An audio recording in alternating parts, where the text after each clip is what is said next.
Welcome to a brand new episode of Giggles, Irene Radio, and I'm super excited every week just because I'm back, and I'm back to talking to like artists that I haven't tapped in with, that I've been wanting to talk to, and today's special guest is the one and only Feefa. Hey, what's good? I'm like super excited to talk to you. I've been wanting to interview you since like I did my first write up on you like what 3 years ago.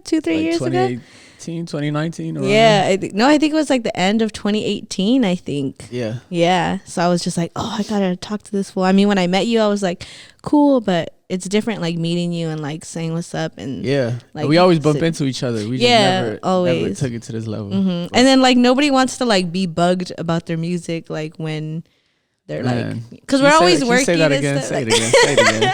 Like when we're out, we don't want to talk about music. Yeah, but I get what you mean. I think it's all on the approach though. Yeah, I mean, like I know the first time we met, I was like, oh, what's up? Like, I'm Irene, blah blah blah. Like, I fuck with you, and then vice versa. But other than that, it was like, all right, now let's move on with our day. You know?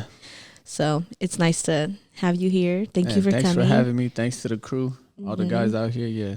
Thank you. I always feel like I feel like I'm bugging people when I tell them to pull up, but like when they say yes, I'm like, yes. Oh yeah. So that's part of the business though. Like you're going to feel like you're bugging somebody, but in reality, it's like if you don't do that, people won't know how serious you are about your craft. So yeah. And then that's why like I'm just like, oh cool, like they're going to let me take up some of their time. So I better make sure it's good. Hell yeah. We out here though.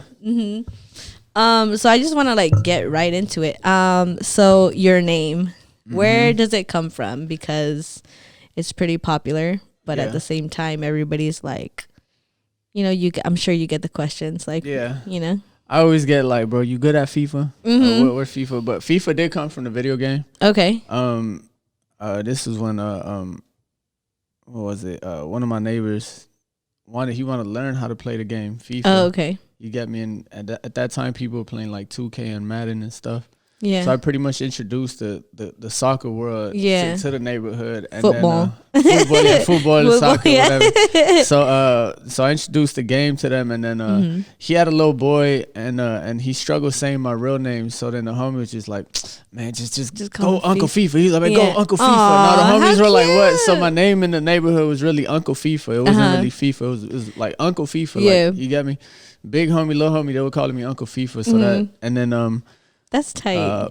R.I.P. my boy Johnny. He's the one that kind of helped me take the name and brand it into myself and kind of like separate it from the football world from the actual FIFA corporation. Yeah. And then he's like, all right, what's FIFA? What's your name? What do you want to surround it with? How do we spell it? We spelled it like 5 different ways, and we're like, damn, but Spanish people are gonna read it Feefa or Feefa, you know. And I'm just like, man, we just put it on like basically how we picked the name. We put it on clothes and we put it on banners and flyers and stuff to see what looks better. If it looks good. Yeah. So then this one pretty much stuck, but I got the name from the video game, and just because like that's I introduced the pretty much neighborhood to the football culture. Did you ever play soccer, like actual soccer growing up? Hell yeah. I played since I was 4. I grew up playing in like 41st in San Pedro, 41st in Compton. Yeah. And then we played. I played national, state.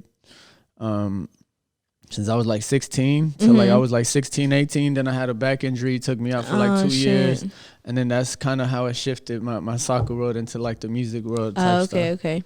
Yeah, but I still play. Don't get it wrong. You know, I can still, I can coach. I got a good. We're gonna have a Giggles Irene Radio soccer tournament because that's the only sport I'm low key good at. Yeah, Fifa's on my squad, so y'all can't take. I got a solid 15 minutes in me, and that's it. Oh man, no, I'm good. We're gonna put you in at the end then. Like, no, I'm good. I actually won the Adidas Influencers Cup. Oh no shit. They had a soccer like indoor cup. We played against the Face Clan kids. We played against other people, and I played. It was me and a bunch of like pretty much girls. They gave me a lot of girls. Yeah. But they're ballers. So we took over that tournament. So that's tight. We could take over. Y'all want to run that fire? Wow. Okay, cool. Yeah. I want to do like some sort of fundraiser or something. I'm going to cut this out because I want nobody to steal my idea. But yeah.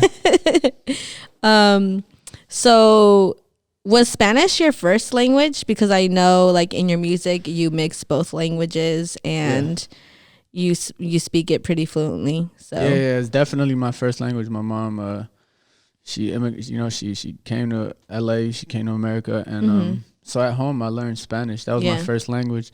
I was kind of getting lost in the Spanish. You know, you lose the Spanish when you go to school because like you get made fun of. Like if you speak Spanish in the playground or if you speak it in class, it'll be like, hey, it's not Spanish class. What are you doing? You're like, what the like?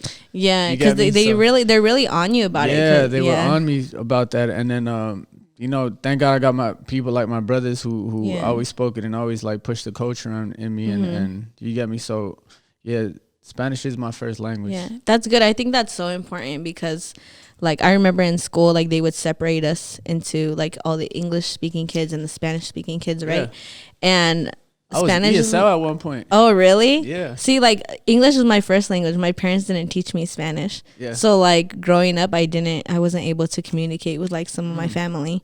Like, I understood it, but I couldn't, like, I would be like what the fuck, like, you know. Gotcha. So I think that's so important. So when I heard your music and saw that you were like blending in both, I was like, oh shit, that's tight. Yeah. Like it helped. Like I was doing all English at first, and then but I feel like I struggled with like finding my pockets and syllables and like really expressing myself how I wanted to. And then even before I would get into studio sessions, we would fuck around, we joke, and I would rap in Spanish, just freestyling just for fun, like just say dumb shit. And they were like, yo, you actually sound dope, like you should start doing it. And it wasn't until like I built some confidence in like the end of 2016, that's when I made that Nvidia record where I was like, damn, let me try it. I could do all English, but I was like, let me sprinkle a little bit of Spanish. And then eventually like the Spanish shit, it fell into it. And then now I rarely rap in English now, but I still practice it. I feel like the Spanish language is so dope because things have more meaning. Because even when you rap and like the storytelling that you have within your songs, like I picture it more vividly. Nice. Does that make sense? Yeah, I mean it's a part of me. You get me? Like I was saying, like the English, I struggle because I didn't. You get me? Like I didn't. Like I know English, but we know like the hood slang and stuff. Yeah. It's not like proper. Like it's not proper. Even though my Spanish is still ain't proper, but it's like slang. But I'm still able to express it a little bit better, and I feel good. Saying these things. Yeah, so it's a little better. Like, if my Spanish was good, I would be interviewing you in Spanish. Like, sorry. Yeah. But risas con Irene. Fucking weak. Let's go. So I want to talk about COVID, not about COVID, but pretty much how has the stay-at-home order like affected you? How did you take advantage of it? What's crazy is I was already ducked off for a couple years. Before that, just dealing with like, you know, just life. Just life. You feel me? Not nothing like, oh, I was depressed. Nothing like that. It's just like, you know, I had to lay low for a couple years. You know, so I was kind of in that mood already. But COVID did help, like with branding. It helped me see like, all right, I could make music, but like what's outside of music that I could work on? What else? So it kind of helped, and it helped like build the team better too, because now we communicate different. You feel me? Now we got different. Now we're like, oh shit, all right, this is how we got to do stuff now. But it did help. It helped me with my health. I caught COVID like early August, so that was like a full shock. Yeah, that was like a body shock. Oh, like, wow. I never felt nothing like that. I felt like an ex-girlfriend poisoned me type shit. Like, no way, you needed a limpia. He needed a limpia. See, I know Spanish. He needed a limpia and everything. Cruz. Hell no. I was like, yo, what the fuck is this, yo? Like, for real, I didn't know what the fuck I felt. And then ever since that, like, you get me, like we just been on more of a health conscious, like about what we eat and what we do and all that shit. So I feel like COVID really helped sharpen us a little bit more as far as the team. You get me? Yeah. You also had to learn how to like move differently. Everybody was just like, shit, I can't go out. I can't do tours. Like, what am I supposed to do? Yeah, the financial shit was hard. I lost. I was coaching kids before that, so I kind of lost that. You know, the show money. So it kind of it definitely taught me like.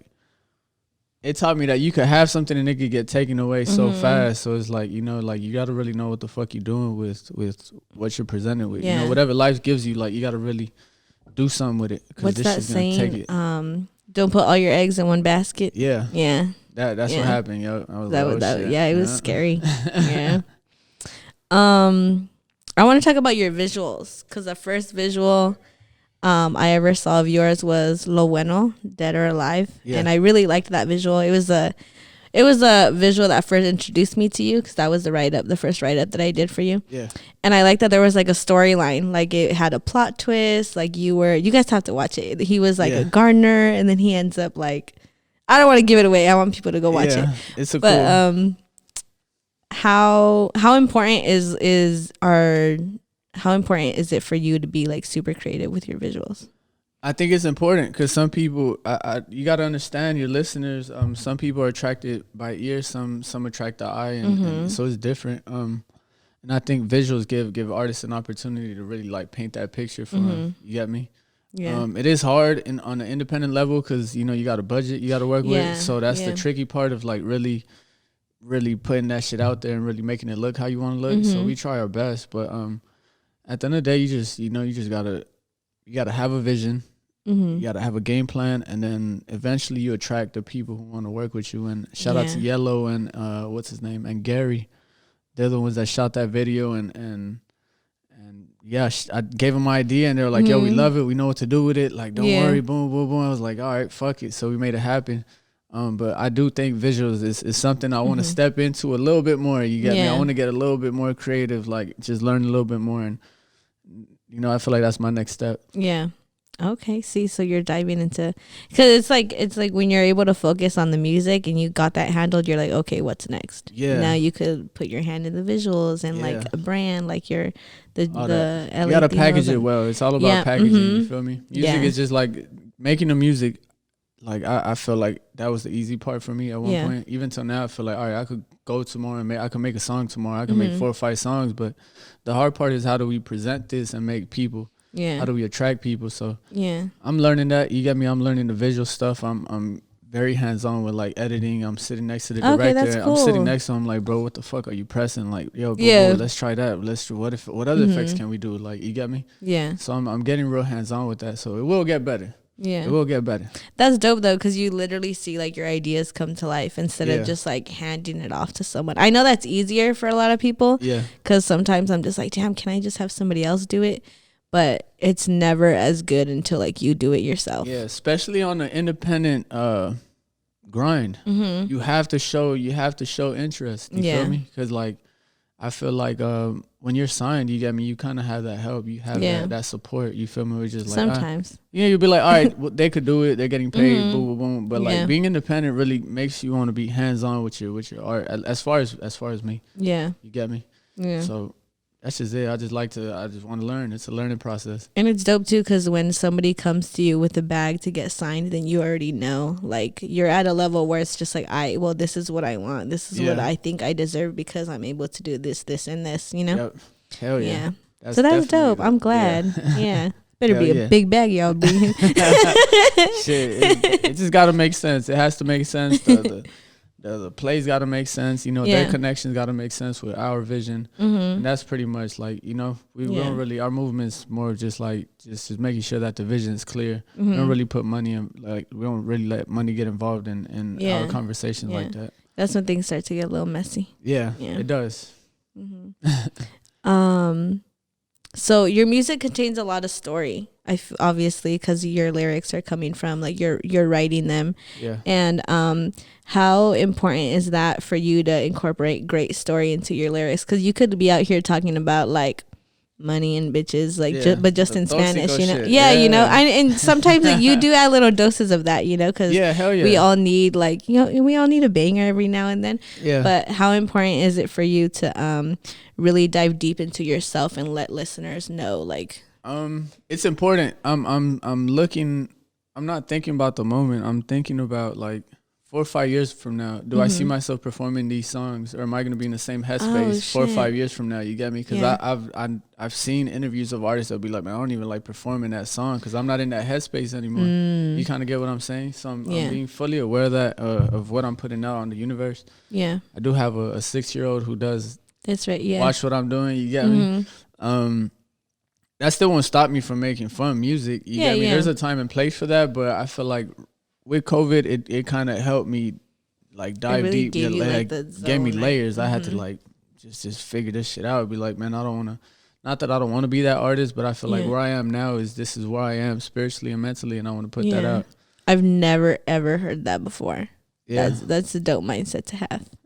Yeah, that's wow. Now I'm thinking, fuck. Like yeah, that's the LAtinos mentality. Yeah. We're thinking longevity. We're thinking ahead. You get me? Yeah. And pretty much just that. I just don't want to be on stage performing some stuff that I'll be like, damn, I regret saying that, or you feel me? Like, I wanna bring that value and substance back to music. Yeah, and that mindset could be like put onto anything that you do, from like your brand, like social media, like anything.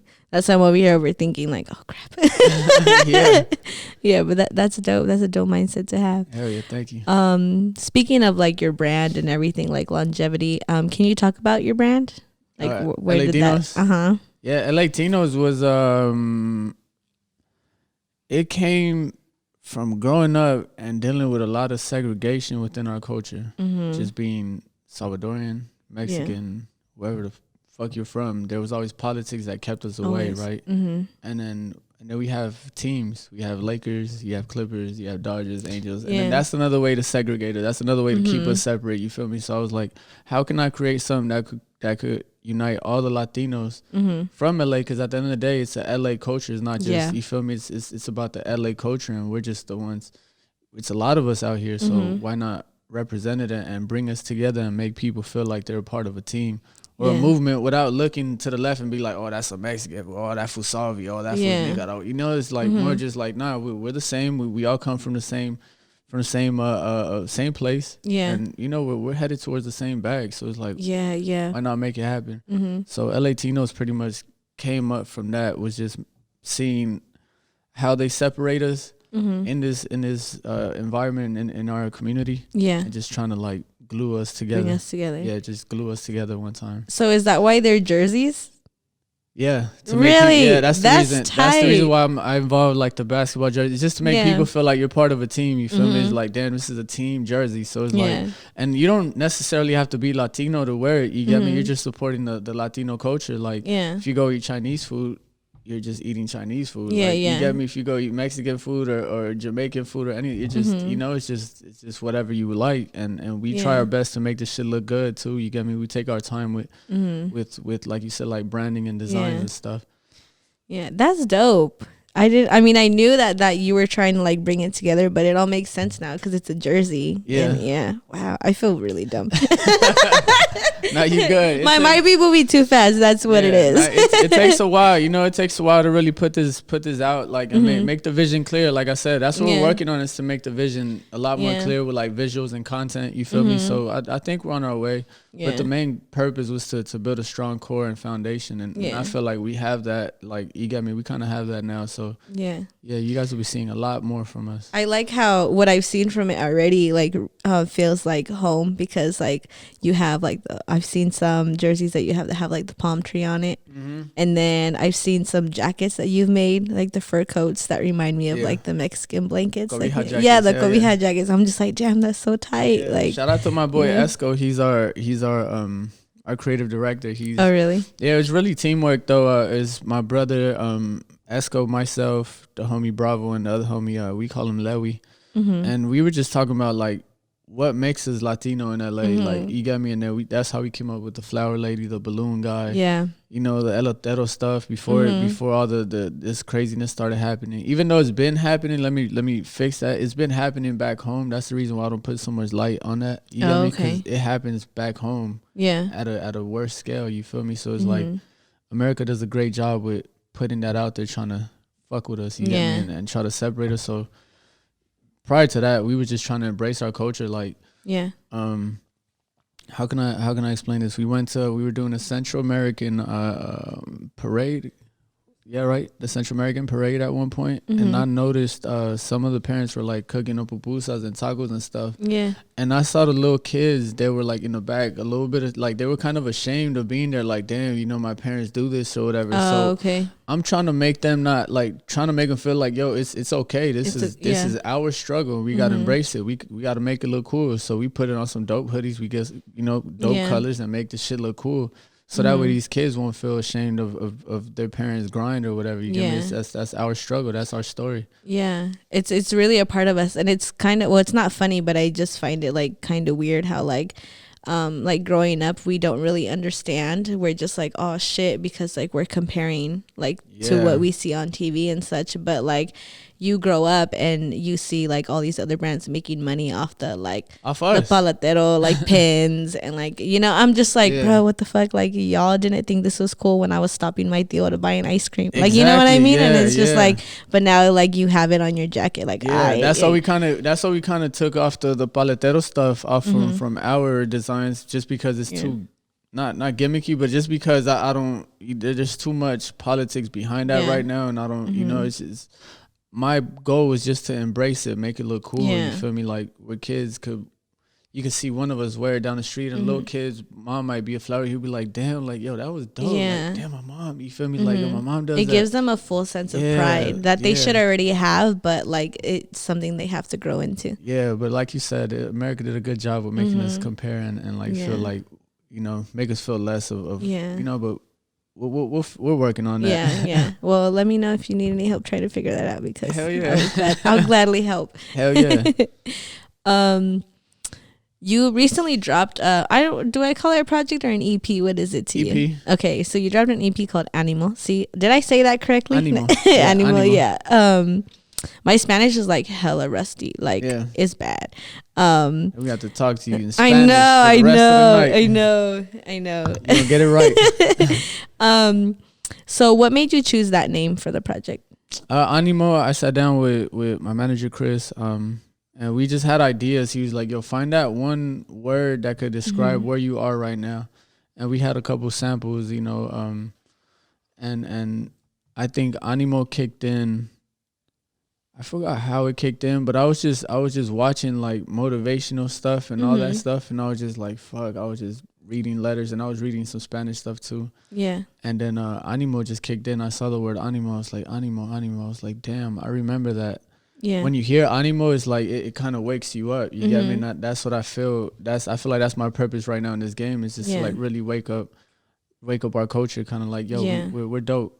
You feel me? We're good people. We could make this shit happen. So Animo came from that. We're like where I am right now. Animo. If we're in COVID situation, Animo. We gonna figure this shit out. Yeah. So kind of like that. That's just pretty much how I found it. It's only 5 tracks, which I think is too short. What made you go about like the choosing process for only having it be 5? Because I know you guys record like all the time, right? Yeah, so how do you go I had over that? Like 75 records to pick from. Holy crap. Yeah, that I've been making. I got my own studio set up, so we get in there and work all the time. But I think these first 5 was just where I am now and where I see myself going. You feel me? And the ones that I felt like represent me and the brand more. Like a lot of the shit was kind of like turn up music or whatever. I was like, damn, that's me, but it ain't me. Like that's a small portion of me. So I was like, these records sit with people different. Like they were hitting us different. We're like, yo, these like they're fucking dope. Yeah. You get me? So we're like, all right, that's pretty much how we figured those out. It was just the ones that had that substance that I was talking about, you know, that feel, those records that feel like me. If you hear the record from beginning to end, you know you're listening to Feefa. Yeah, you feel me? So we get little pieces of you. Yeah, so that's pretty much how I picked them. Was just like which ones had the most consistency and which ones felt like me, where I was being authentic. Yeah.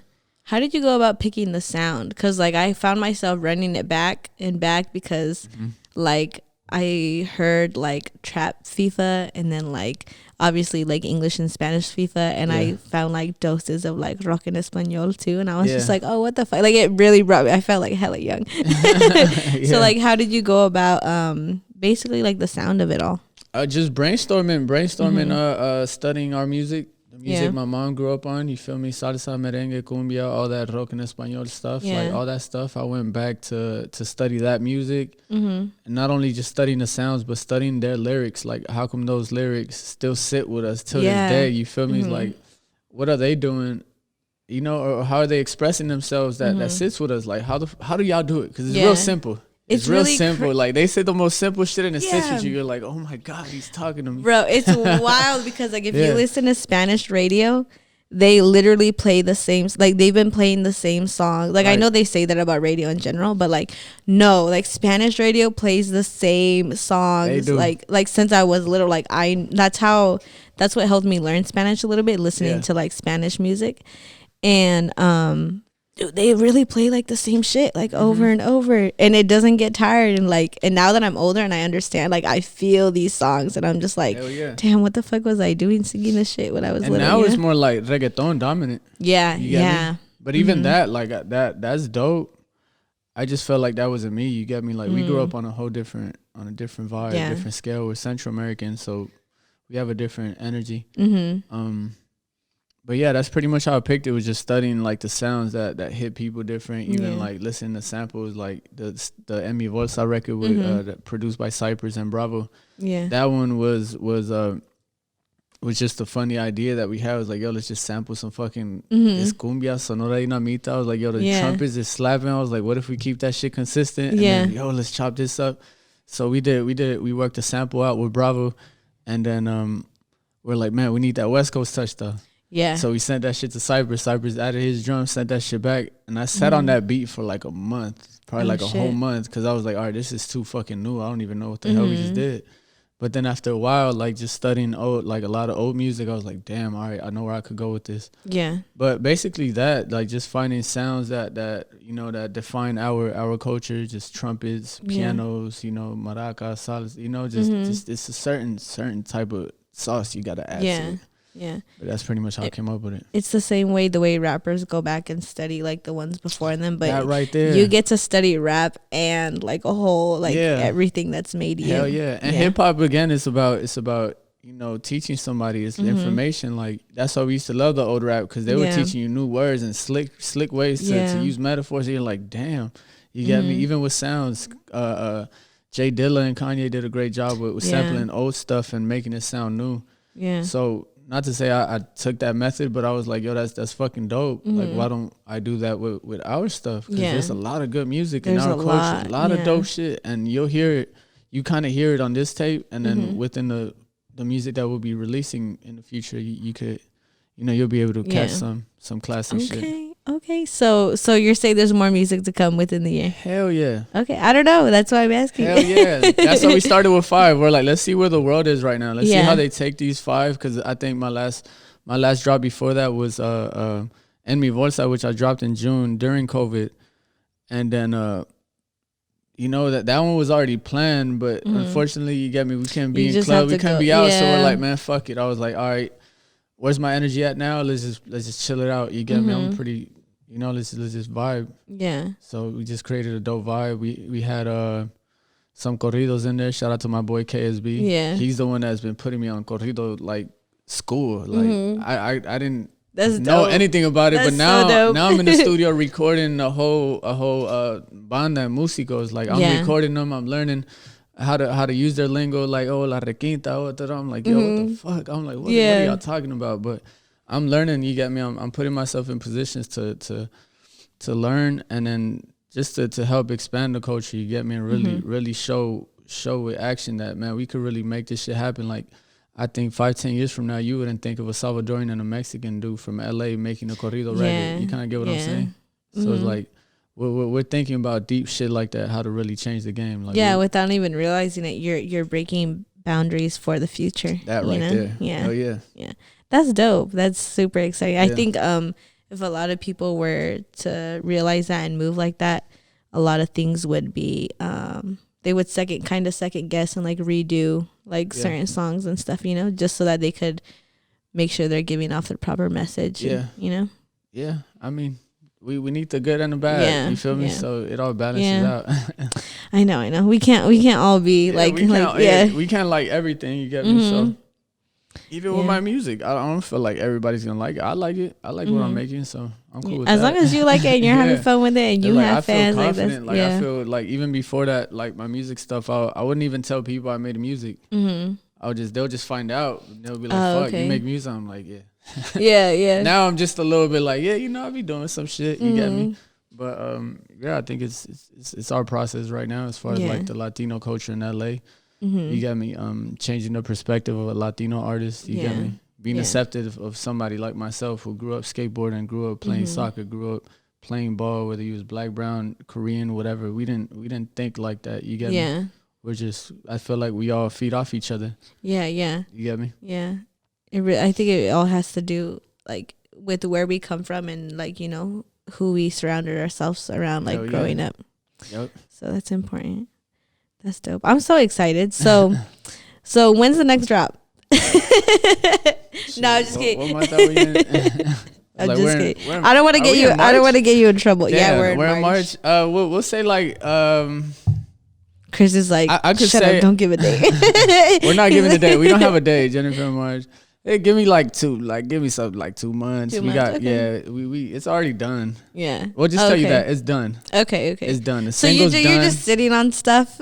Hell yeah. Yeah. No, that's good. That's good though. Yeah, it's done though. It's for sure done. It's another 5-song EP. Yeah. I mean, it's another 5-song EP. Okay. The single's ready.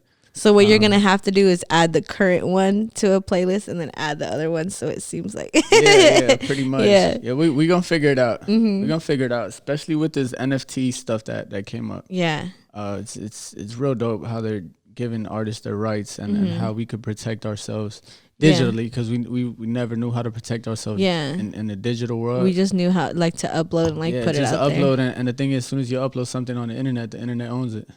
So we never had ownership. You get me? So that's real fucking dope. And I think we're going towards that route, and we're just trying to plan ways of marketing, like really finding our crowd and finding how to market our brand. So that's where we are. But the second tape is done. Yeah, how exciting. Are there any artists within the city, whether they're like Latino or not, that you want to work with that you haven't been able to? Because I know you've been working with like one of my favorite visuals that you've done is the one with like G Perico. So you've done that. Who else do you want to work with? I've worked with Kaylin for real. I've worked with Chris O'Bannon. Oh wow. Chris O'Bannon been learning Spanish. Yo, I was just in the studio with him yesterday. We go to school. Like we definitely go to school. Him and I, we sit in the studio for 5-6 hours and we just try to study our cultures and try to go back and forth. And he's like, oh, but look, the Africans be use like the Afrobeat shit, they be using this drum set. And I'm like, damn, but what about this instrument? That's dope. So yeah, we're like real scientists. Shout out Chris O'Bannon. He's gonna be an important piece to like bringing the cultures together, you feel me? Because he's very open-minded and you get me? And he's really diving in, like he's really hands-on with our sound. And he's like, to be exact, he pretty much helped me like add last touches to my Animo really? tape. Yeah, cool. I called him. I was like, hey Chris, I need your help, dog. He was like, man, whatever, bro, I'm gonna pull up, boom, boom, boom. And he heard it, he loved it. And yeah, but as far as working with somebody from LA, of course, Dr. Dre. DJ Mustard. Yeah. Is Anderson .Paak from LA? No, I think he's from Oxnard, right? Oxnard? Yeah. I think so. Still counts? I don't think it counts, it but still counts? Oh no. We'll bring you in though. I like him. I am looking forward to linking up with like 1500. Mostly like production. I feel like I want to work with a lot of like producers, you feel me? Yeah. And as far as artistry, don't really have a plan like that. I'm more of like whoever really comes. Whoever comes, you get me? Whoever knocks on our door type shit. I'm not really looking for a feature like that. But for production, I do want to work. My dream would be like Dr. Dre. I feel like him and I could do something. And then for sure like Kendrick, TDE, all them. Yeah. But we don't really have like a Latino like movement in LA for me to be like, oh, I want to work with I am not yet. Just but wait. I do have homies that I work with from the camp that are bred in LA. My brother Mas Fortuna, he's from South Central, he's Salvadorian. We got Racheton, he's from LA too, he's Salvadorian. Harley too, he's from South Central, he's Salvadorian. The other homie AM's Dominican, he's he's from South Central. And then I got KSB, he's Mexican from Southgate. Yeah. So those like I feel like the people I want to work with, I'm working with already. So shout out to the homies. Yeah. And that's dope. Yeah, that's pretty much it. Are those the same artists that you did that freestyle with a long time ago? Well, now it was like the middle of last year, I think.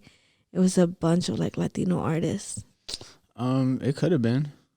Yeah, because all last year, all COVID, we all hung out. We worked on a tape. We all worked on a tape. I just remember you guys dropping a visual, and it was a bunch of fools, and you guys were all rapping, and I was like, what the fuck? This is tight. It's like, we got a cool squad, but as far as that, I'm open to work with anybody. You get me? That's dope. That's exciting. That's good that you have an open mind, because you don't know, like you said, like with Chris, you don't know who wants to dive into like your side of things and vice versa. Hell yeah. So and it's dope because I come to his music world. He guides me through that, connects me with whoever, and then when he comes on our end, we you know, it's vice versa. So that's real dope. But that's really like you're literally talking about like closing the gap and like building together. That's much, dope. Yeah, that's what we're doing. That's what our main like focus is on. That's fire. Is there anything else you want to speak on before we get out of here? Hydrate. Just hydration. Wear your mask. Just wear your mask, man. Get this. Let's get this COVID shit over with. You know, just respect the rules that are out right now. I know it's a new world. You know, it's definitely something new. Any creatives out there, anybody that's moving independent, like right now is the perfect time for you to dive into your own mind and dig deep. You get me? And just find yourself in this shit. And once you find yourself, just run with it. Fuck it. You gotta have a little fuck it juice in your system. You feel me? Because you're gonna have a lot of opinions and stuff, and I feel like it starts with you and it ends with you. So it's like, that's what I'm saying.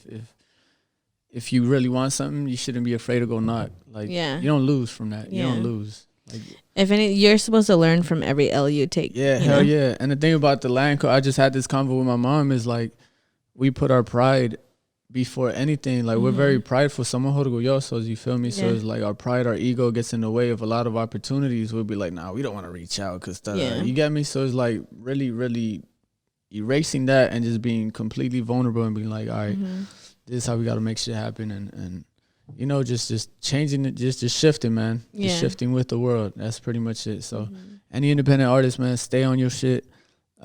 Study as much as y'all can. You feel me? Study yourself, study the game. You know, study your craft. Don't hold yourself back. Do not hold yourself back. And even if you ain't feeling it, man, just get your ass in there, because that's when the best shit comes out. Like, exactly. There's a saying that goes like, you have to get through the bullshit to get to the good shit. Like, right, even if it's not good, like sing, even if it's not, you know. I remember I wasn't feeling good when I made that the Fed record with Cypress Moreno. That really came from like a painful place. Like, I didn't feel good. I just put myself in the studio because I was like, nah, that's where I have to be. You feel me? Yeah. And I put myself in there. He sent me the beat. I was like, damn, this shit hitting different. My brother was talking about Faith.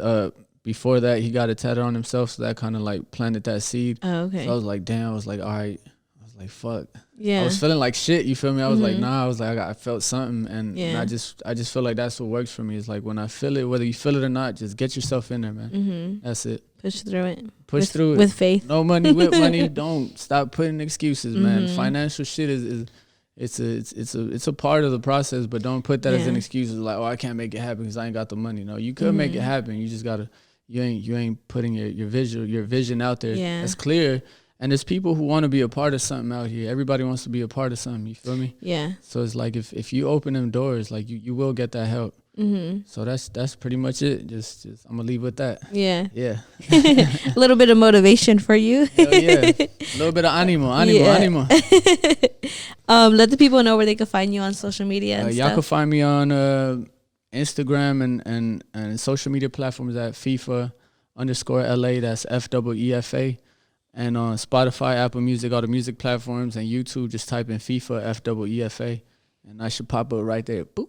Boom. Like right up here, left, right. I don't know where y'all gonna put it. Yeah, I don't know where I'm gonna put it. I'll figure it out. Right. And make sure you hit the follow button on SoundCloud, Spotify, Apple Podcasts.